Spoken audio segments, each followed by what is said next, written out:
कोणती कोणती गावं आहेत तुमची? ईश्वरचं कोणतं गाव आहे? मी आता अहिल्यानगर जिल्हा झाला, तिथे जामखेडचा रहिवासीमुळे आणि जामखेडला आत्ताची जामखेडची ओळख ही वेगळी आहे आणि पूर्वीची जी जामखेडची ओळख मला माहिती येते की रामदास फुटाणे असतील आणि आमच्याकडे आरोळी डॉक्टर म्हणून जे होते रजनीकांत रजनीकांत आरोळी म्हणून, या सगळ्यांच्या सहवासातलं जामखेड माझ्या परिचयाचं आहे. आणि तिथे लोककलाकारांची मांदियाळी होती एक काळ.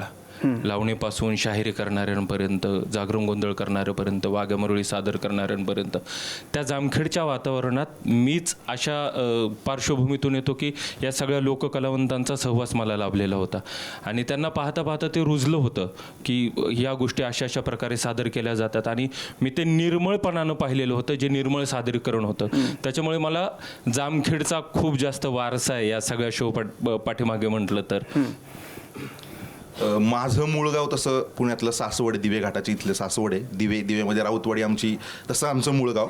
पण काही काळ म्हणजे माझ्या आजोबांनी पुण्यामध्ये खराडी मुंढवा इथे त्यांचं सगळं स्थलांतर झालं शिक्षणासाठी किंवा पैसे कमवण्यासाठी. पण माझ्या घरामध्ये माझ्या आजीपासून वारकरी संप्रदायाचा खूप मोठा वारसा आहे. तिथून हा प्रवास सगळा सुरू झाला. म्हणजे मूळ गाव तिकडून. आणि माझं गाव बीड जिल्ह्यात ओमापूर नावाचं गाव आहे, तर त्या गावाचा मी. आणि तिथे तेच ईश्वर म्हटला की मराठवाड्यामध्ये खूप तमाशातील लोकपरंपरा खूप आहे तिकडे.